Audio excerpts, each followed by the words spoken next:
Hi friends, welcome back to design your goal YouTube channel.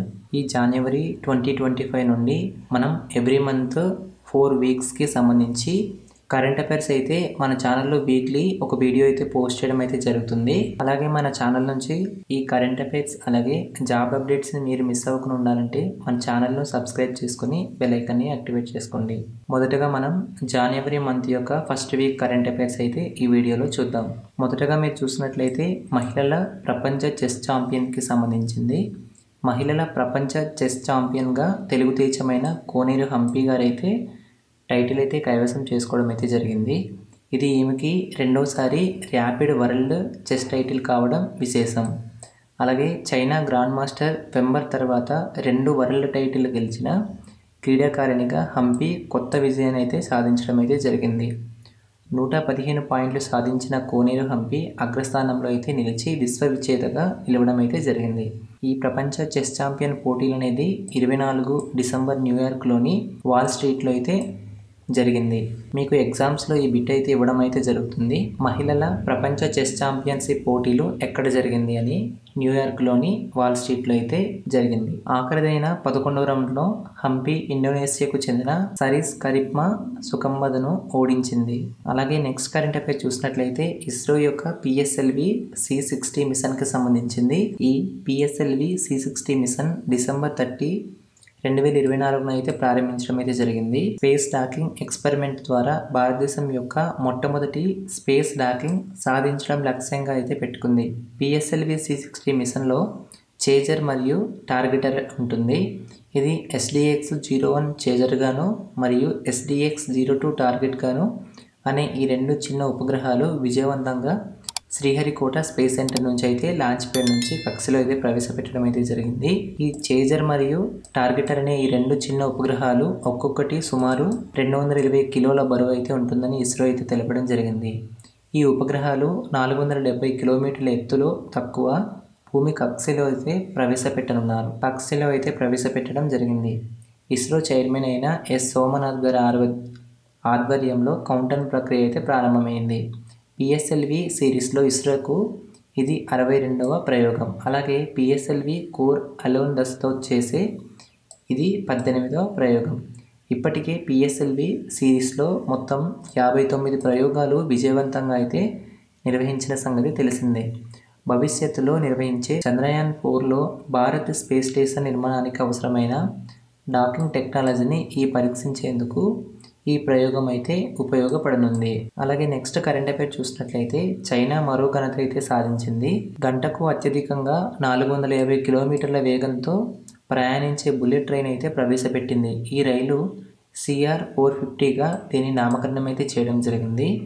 Test సమయంలో ఇది 452 కిలోమీటర్ల వేగాన్ని అయితే అందుకుంది. ఈ బుల్లెట్ ట్రైన్ అత్యధికంగా గంటకు 450 కిలోమీటర్ల వేగాన్ని అందుకుంటుందని చైనా యొక్క రైల్వే శాఖ అయితే తెలపడం జరిగింది. ఇది వినియోగంలోకి వచ్చిన తర్వాత ప్రపంచంలోనే అత్యంత వేగవంతమైన వాణిజ్య రైలుగా నిలుస్తుందని తెలపడం జరిగింది. ఈ బుల్లెట్ రైలు బీజింగ్ నుంచి షాంఘై మధ్య కేవలం 2.5 గంటల్లో ప్రయాణించగలదు. ఇక్కడ మీకు ఎగ్జామ్ నుంచి బిట్ అయితే రావడం అయితే జరుగుతుంది. ప్రపంచంలోనే అత్యంత వేగవంతమైన వాణిజ్య రైలు ఏది అంటే మీరు CR-450గా అయితే చెప్పుకోవచ్చు. ఇది ఎక్కడి నుంచి ఎక్కడికి ప్రయాణిస్తుంది అంటే బీజింగ్ నుండి షాంఘై వరకు 2.5 గంటల్లో ప్రయాణించగలదు అని అయితే తెలుసుకోవచ్చు.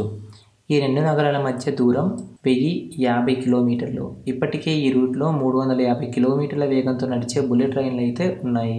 ప్రస్తుతం నడుస్తున్న బుల్లెట్ రైళ్ల కంటే ఇది 10% బరువు తక్కువగా అయితే ఉంటుంది. చైనా 14వ పంచవరుస ప్రణాళికలో భాగంగా ఈ ప్రాజెక్ట్ని అయితే చేపట్టింది. దీని కింద హైస్పీడ్ రైలు, వంతెనలు, ట్రాక్లు, సొరంగాలు నిర్మించడం అయితే జరుగుతుంది. నెక్స్ట్ కరెంట్ అఫైర్ చూసినట్లయితే ప్రో కబడ్డీ లీగ్ సీజన్ 11కి సంబంధించింది. తొలిసారిగా ప్రో కబడ్డీ లీగ్ సీజన్ 11ను హర్యానా స్టీలర్స్ అయితే టైటిల్ అయితే కైవసం అయితే చేసుకోవడం జరిగింది. ఫైనల్లో 32-23 తేడాతో పాట్నా పైరేట్స్పై అయితే గెలుపొందడం అయితే జరిగింది. పోయిన ఏడాది ఫైనల్ దాకా వచ్చి 3 పాయింట్ల తేడాతో 25-28 పునేరి పల్టన్ చేతిలో అయితే ప్రో కబడ్డీ లీగ్ టైటిల్ అయితే పోగొట్టుకున్న హర్యానా స్టీలర్స్ జట్టు ఈ ఏడాది అయితే టైటిల్ని అయితే ఒడిసిపట్టుకోవడం అయితే జరిగింది. Shiv Chhatrapati sports complex indoor స్టేడియంలో ఆదివారం జరిగిన ఫైనల్లో హర్యానా 32-23 తేడాతో అయితే గెలుపొందడం అయితే జరిగింది. 2017 5వ సీజన్ లీగ్లోని ప్రవేశించిన ఈ స్టీలర్స్ గతేడాది టైటిల్ కోసం కడదాకా పోరాడి చివరకు రన్నరప్తో అయితే సరిపెట్టుకుంది.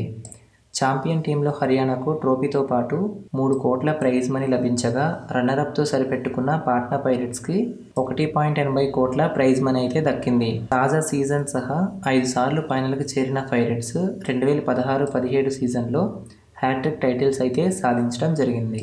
నెక్స్ట్ కరెంట్ అఫైర్ చూసినట్లయితే మిస్ వరల్డ్ పోటీలకి సంబంధించింది. 71వ మిస్ వరల్డ్ పోటీలో చెక్ రిపబ్లిక్ దేశానికి చెందిన క్రిస్టినా పిస్కోవా విజేతగా అయితే నిలవడం అయితే జరిగింది. 28 ఏళ్ల తర్వాత భారత్లోని ముంబై జియో వరల్డ్ కన్వెన్షన్ సెంటర్లో ఈ వేదిక అయితే జరిగింది. మొత్తం ప్రపంచంలో 112 దేశాలకు చెందిన అందాల భామలు ఈ మిస్ వరల్డ్ 2024లో అయితే పోటీ పడడం అయితే జరిగింది. భారత్ నుంచి పోటీలో ఉన్న సినీ శెట్టి 8వ స్థానంలో అయితే నిలవడం జరిగింది. టాప్ 4 చూసినట్లయితే క్రిస్టినా పిస్కోవా చెక్ రిపబ్లిక్ నుంచి, సెకండ్ ప్లేస్లో యాస్మిన్ అజైటాన్ లెబనాన్ నుంచి, అచే అబ్రహాస్ ట్రినిడాడ్ అండ్ టొబాగో నుంచి, ఫోర్త్ ప్లేస్లో చూసినట్లయితే లీసాగో చోంబో బోట్స్వానా నుంచి ఈ మిస్ వరల్డ్ పోటీలకు టాప్ 4లో అయితే నిలవడం అయితే జరిగింది. ఇక్కడ నుంచి కూడా మీకు ఎగ్జామ్స్కి అయితే బిట్ వచ్చే ఛాన్సెస్ అయితే ఉన్నాయి.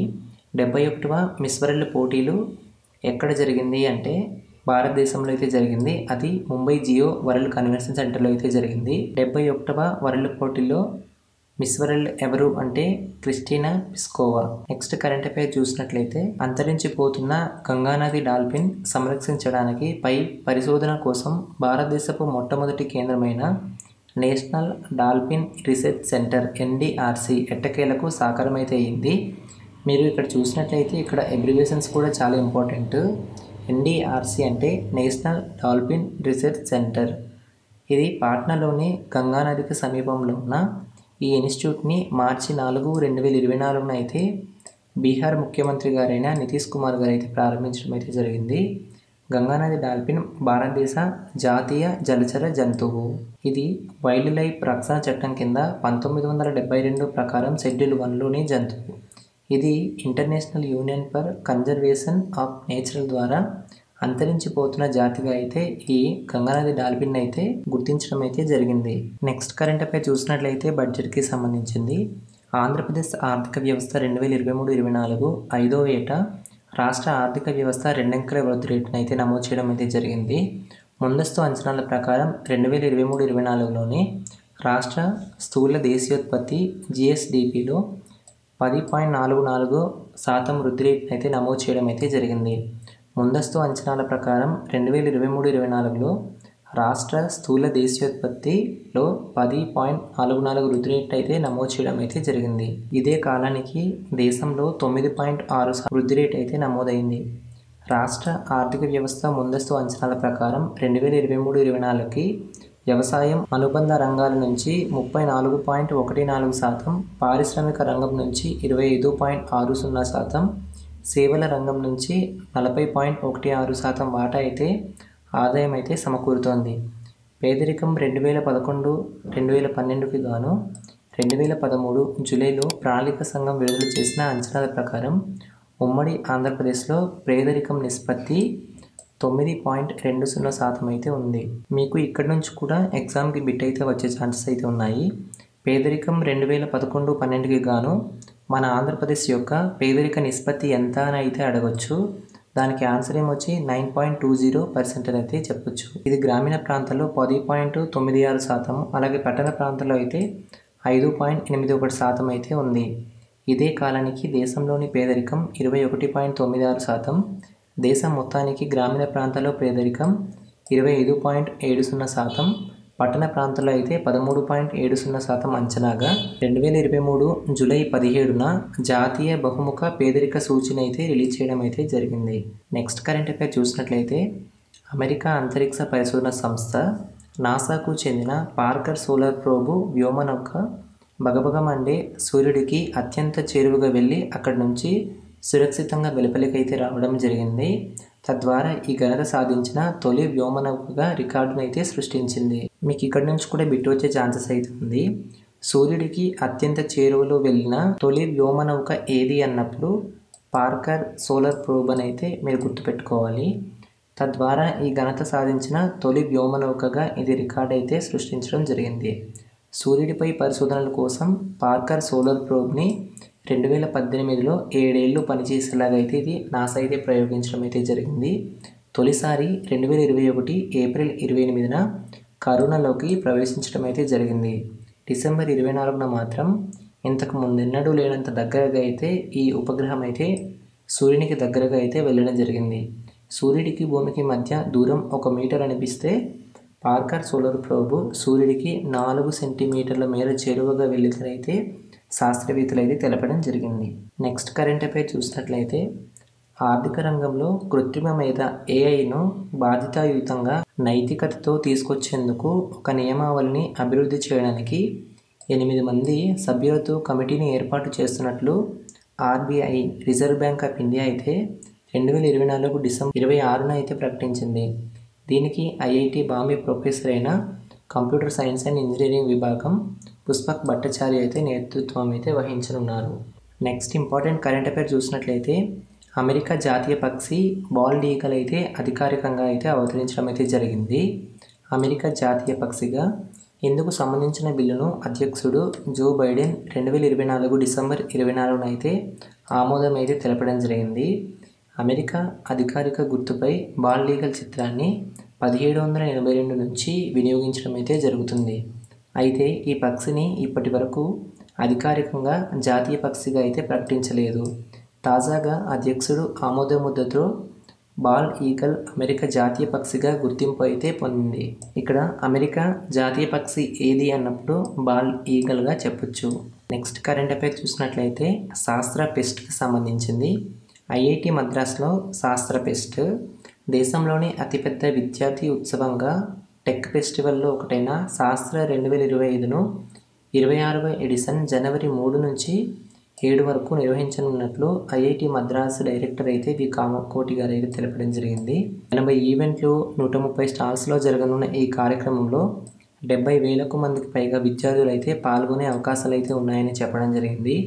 ఈ కార్యక్రమంలో విద్యార్థుల్లో నైపుణ్యాలు, నిబద్ధత, బాధ్యత వంటి విలువైన లక్షణాలను ఇక్కడ నుంచి కూడా మీకు బిట్ వచ్చే ఛాన్స్ అయితే ఉన్నాయి. శాస్త్ర 2025-26 ఎడిషన్ ఎక్కడ జరిగింది అంటే ఐఐటి మద్రాస్లో జరిగిందని చెప్పొచ్చు. నెక్స్ట్ కరెంట్ అఫైర్ చూసినట్లయితే భారతీయ వాయుయాన్ అదానియం 2024కి సంబంధించింది. అంటే దేశీయంగా విమానాలు డిజైనింగ్ మరియు తయారీని మరింత ప్రోత్సహించేందుకు దిశగా కొత్త ఏవియేషన్ చట్టం అయిన భారతీయ వాయుయాన్ అదానియం 2024 జనవరి 1 నుంచి అమల్లోకి వస్తుందని ఒక నోటిఫికేషన్లో అయితే తెలపడం జరిగింది. 90 ఏళ్ల నాటి ఎయిర్ క్రాఫ్ట్ చట్టం స్థానంలో దీని పార్లమెంటు ఇటీవల అయితే ఆమోదం తెలిపింది. ఏవియేషన్ రంగంలో వ్యాపార కార్యకలాపాలను సులభతరం చేసేందుకు కూడా ఇది తోడ్పడనుంది. విమానాల డిజైన్, తయారీ, నిర్వహణ, వినియోగం, విక్రయం, ఎగుమతి, దిగుమతి మొదలైన అంశాలను నియంత్రించేందుకు ఈ కొత్త చట్టమైన భారతీయ వాయుయాన్ అదానియం 2024 అయితే ఉపయోగపడనుంది. నెక్స్ట్ కరెంట్ అఫైర్ చూసినట్లయితే రైల్వే కవచ్కి సంబంధించింది. దేశంలో రైలు ప్రమాదాల నివారణకు ఉద్దేశించిన కవచ్ వ్యవస్థకు సంబంధించింది. ఒకే ట్రాక్లో పొరపాటున 2 రైళ్లు ఎదురెదురుగా వచ్చి ఢీకొనకుండా అడ్డుకునేందుకు research design standard organization RDSLO 2022లో అయితే ఈ కవచ్ని అయితే రూపొందించింది. 2030 నాటికి దేశవ్యాప్తంగా అందుబాటులోకి తేవాలని అయితే ప్రణాళిక అయితే సిద్ధం చేయడం జరిగింది. ఏపీలో ఇప్పటికే 120 కిలోమీటర్ల మేర కవచ రక్షణ అయితే అందుబాటులో ఉండగా వచ్చే ఏడాదికి మరో 550 కిలోమీటర్ల మేర ఏర్పాటు అయితే చేయనున్నారు. నెక్స్ట్ కరెంట్ అఫైర్ చూసినట్లయితే రాష్ట్ర ప్రభుత్వ నూతన ప్రధాన కార్యదర్శిగా కె విజయానంద్ గారు అయితే నియమితులవ్వడం అయితే జరిగింది. 1992 ఐఏఎస్ బ్యాచ్కి చెందిన విజయానంద్ 1933లో ఉమ్మడి రాష్ట్రం ఆదిలాబాద్ జిల్లాలోని అసిస్టెంట్ కలెక్టర్గా అయితే ఉద్యోగం అయితే ప్రస్థానం ప్రారంభించడం అయితే జరిగింది. జాతీయ స్థాయిలో ఉన్న కౌన్సిల్ ఆఫ్ ఆర్కిటెక్చర్కి క్రమశిక్షణ కమిటీ చైర్మన్గా, ఏపీ R&B శాఖలో జాయింట్ స్టేట్ ఆర్కిటెక్ట్గా ఉన్న నవీన్ కైతి అయితే నియమితులవ్వడం అయితే జరిగింది. ఈ కమిటీలో 3 సభ్యులుంటే అందులో ఒకరిని ఎన్నుకుంటారు. మిగిలిన ఇద్దరిని కేంద్రం అయితే నామినేట్ చేస్తుంది. ఇందులో నవీన్ గారు గత నెలలో అయితే ఎన్నికవడం అయితే జరిగింది. పుష్కర్ మురళీధరన్ కన్వే మహారాష్ట్ర నుంచి, అజయ్ కౌ చండీగఢ్ నుంచి అనే సభ్యులను కేంద్రం నామినేట్ అయితే చేసింది. దేశవ్యాప్తంగా మౌలిక వస్తువుల విషయంలో నిబంధనలు పాటించిన వారికి తప్పులు చేసి ఆర్కిటెక్చర్లపై ఈ క్రమశిక్షణ కమిటీ అయితే విచారించి ఆర్కిటెక్ట్ యాక్ట్ 1972 ప్రకారం చర్యలైతే తీసుకుంటుంది. క్రమశిక్షణ కమిటీ సభ్యుడుగా చైర్మన్గా ఏపీ అధికారికి అవకాశం ఇవ్వడం ఇదే తొలిసారి. నెక్స్ట్ కరెంట్ అఫైర్ చూసినట్లయితే కేంద్ర క్రీడా మంత్రిత్వ శాఖ ప్రకటించిన అత్యున్నత క్రీడా పురస్కారాల జాబితా ప్రకటన. ప్రతిష్టాత్మక మేజర్ ధ్యాన ఖేల్చంద్ అవార్డు అయితే ఈసారి ఏకంగా మన భారతదేశం నుంచి నలుగురికైతే వరించడం అయితే జరిగింది. ఈ ధ్యాన్ చంద్ అవార్డు అనేది మను భాకర్ షూటింగ్కి, డి కుకెస్ గారికి చెస్కి, అలాగే హర్మన్ ప్రీత్ గారికి హాకీకి, అలాగే ప్రవీణ్ గారికి పారా అథ్లెట్కి సంబంధించి 4 అవార్డులు అయితే రావడం జరిగింది. ఈ 2024 పారిస్ ఒలింపిక్స్లో 22 ఏళ్ల మను భాకర్ 2 కాంస్య పథకాలతో సత్తా చాటగా 18 ఏళ్ల కుకేస్ ఇటీవల పిడే ప్రపంచ ఛాంపియన్షిప్ టైటిల్ని అయితే విజేతగా అయితే నిలవడం జరిగింది. ఇక 15 సంవత్సరాల సచిన్ సర్జీవరావు హాకీ జట్టు కెప్టెన్గా హర్మన్ ప్రీత్ సింగ్ పారిస్ ఒలింపిక్స్లో భారత జట్టు కాంస్య పథకం అయితే సాధించడం అయితే కీలక పాత్ర అయితే పోషించడం జరిగింది. దీంతో భారత హాకీ జట్టు 52 ఏళ్ల తర్వాత ఒలింపిక్స్లో వరుసగా 2 సార్లు కాంస్య పథకాలు సాధించింది. ఆ ఒలింపిక్స్లో హర్మన్ ఏకంగా 10 గోల్స్ కొట్టి ప్లేయర్ ఆఫ్ ది మ్యాచ్గా అయితే ఎంపికవ్వడం జరిగింది. ఇక 21 ఏళ్ల పార్లా అథ్లెట్ అయిన ప్రవీణ్ కుమార్ 2.08 మీటర్ల హై జంప్ చేసి వరుసగా రెండోసారి పథకం అయితే సాధించడం జరిగింది. ఈ ప్రవీణ్ కుమార్ 2020 టోక్యో పారా ఒలింపిక్స్లో 2.07 మీటర్ల రికార్డును అయితే ఈయన బ్రేక్ చేయడం అయితే జరిగింది. నెక్స్ట్ ఇంపార్టెంట్ డే గురించి చెప్పుకున్నట్లయితే సావిత్రిబాయి పూలే జయంతిని జనవరి 3వ తారీఖున ఇక నుంచి మహిళా ఉపాధ్యాయుల దినోత్సవంగా అయితే జరపాలని రాష్ట్ర ప్రభుత్వం అయితే ఒక కీలక నిర్ణయం అయితే తీసుకోవడం అయితే జరిగింది. భారతీయ సంఘ సంస్కర్త ఉపాధ్యాయుని రచయిత అయిన సావిత్రిబాయి పూలే గారి జన్మదినాన మహిళా ఉపాధ్యాయుల దినోత్సవాన్ని అయితే జరపనున్నారు. ఆమె మహారాష్ట్ర సతారా జిల్లాలోని నయాగావ్ అనే గ్రామంలో 1831 జనవరి 3న ఒక రైతు కుటుంబంలో అయితే జన్మించడం అయితే జరిగింది. మహిళల విద్య కోసం సావిత్రిబాయి పూలే ఎనలేని కృషి అయితే చేయడం జరిగింది. ఇందుకు గుర్తింపుగా ఈ నిర్ణయం తీసుకున్నట్లు మన రాష్ట్ర ప్రభుత్వం అయితే ప్రకటించడం జరిగింది. ఉమెన్ టీచర్స్ డే ఉత్సవంలో భాగంగా ప్రతి స్కూల్లో ప్రత్యేక సమావేశాలు ఏర్పాటు చేయాలని, మహిళా టీచర్లను సన్మానించాలని ఎంయూలకు డైరెక్టర్ ఆఫ్ స్కూల్ ఎడ్యుకేషన్ అయితే సూచించడం అయితే జరిగింది. ఇక్కడ కూడా మీకు ఇంపార్టెంట్ బిట్ అయితే ఉంది. మహిళా ఉపాధ్యాయుల దినోత్సవం ఎప్పుడు అంటే జనవరి 3నైతే గుర్తుంచుకోవాలి. నెక్స్ట్ ఇంపార్టెంట్ కరెంట్ అఫైర్ చూసినట్లయితే పీజీ దేశ అత్యున్నత పౌర పురస్కారమైన companion of the order of the Fiji అనే అవార్డుని రాష్ట్రపతి ద్రౌపది ముర్ము గారు అయితే అందుకోవడం అయితే జరిగింది. అలాగే వీటితో పాటు తిమోర్ లెస్టే అత్యున్నత పౌర పురస్కారమైన గ్రాండ్ కాలర్ ఆఫ్ ది అవార్డుని కూడా ద్రౌపది ముర్ము గారు అయితే రీసెంట్గా అందుకోవడం అయితే జరిగింది. 2022 జూలై 25 నుండి భారతదేశ 15వ రాష్ట్రపతిగా అయితే ఈమె నియమితులవ్వడం అయితే జరిగింది. అలాగే మొట్టమొదటి గిరిజన మహిళా రాష్ట్రపతిగా కూడా ఈమె చరిత్రనైతే సృష్టించడం జరిగింది. అలాగే వీటితో పాటు ద్రౌపది ముర్ము గారు జార్ఖండ్ మొదటి మహిళా గవర్నర్గా కూడా ఈమె చరిత్రనైతే సృష్టించడం జరిగింది. నెక్స్ట్ కరెంట్ అఫైర్ చూసినట్లయితే ఒడిశా 27వ గవర్నర్గా కమ్మపాటి హరిబాబు గారు అయితే బాధ్యతలైతే రీసెంట్గా స్వీకరించడం అయితే జరిగింది. భువనేశ్వర్లోని రాజ్భవన్లోని ఉదయం 10:30కు జరిగిన కార్యక్రమంలో హైకోర్టు ప్రధాన న్యాయమూర్తి అయిన జస్టిస్ చక్రధారి చరణ్ సింగ్ హరిబాబు గారితో ప్రమాణ స్వీకారం అయితే చేయించడం జరిగింది. 1993లో తెలుగు వ్యక్తి బి సత్యనారాయణ రెడ్డి ఒడిశాకు గవర్నర్గా అయితే సేవలందించడం అయితే జరిగింది. మళ్ళీ 3 దశాబ్దాల తర్వాత ఆంధ్రప్రదేశ్లోని విశాఖకు చెందిన హరిబాబు గారిని గవర్నర్గా బాధ్యతలైతే చేపట్టడం జరిగింది. నెక్స్ట్ కరెంట్ అఫైర్ చూసినట్లయితే ప్రపంచ వృద్ధురాలిగా పేరొందిన టోమికో ఇతోకా అయితే రీసెంట్గా మరణించడం అయితే జరిగింది. జపాన్కు చెందిన 116 ఏళ్ల టోమికో వృద్ధాప్య సమస్యల కారణంగా డిసెంబర్ 29న అయితే మరణించడం జరిగింది. టోమికో 1908లో మే 23న ఒసాకాలో అయితే జన్మించడం జరిగింది. గిన్నీస్ వరల్డ్ రికార్డ్ ప్రకారం గతేడాది స్పెయిన్ దేశస్థురాలైన బ్రహ్మాస్ 117 సంవత్సరాలతో మరణంతో అత్యంత వృద్ధ మహిళగా ఇతోక గుర్తింపు అయితే పొందడం జరిగింది. ఈమె విద్యార్థినిగా ఉన్నప్పుడు జపాన్లోని మౌంట్ ఒంటాకెను 2 సార్లు అధిరోహించడం అయితే జరిగింది. సుమారు 3067 మీటర్లు ఎత్తైన అస్టిక్ శిఖరాన్ని సైతం 2 సార్లు ఈమె అధిరోహించడం అయితే జరిగింది. ఈ వీడియోకి సంబంధించి మీకు ఇంపార్టెంట్ క్వశ్చన్ అయితే అడగడం జరుగుతుంది. మహిళా ఉపాధ్యాయుల దినోత్సవం ఎప్పుడు జరుపుకుంటాము? దీనికి ఆన్సర్ మీరు కింద కామెంట్ సెక్షన్లో అయితే తెలియజేయండి. మీకు ఇలాంటి మరిన్ని అప్డేట్స్ పొందాలనుకుంటే మన ఛానల్ను సబ్స్క్రైబ్ చేసుకుని బెల్ ఐకాన్ని యాక్టివేట్ చేసుకోండి. Thanks for watching. బాయ్.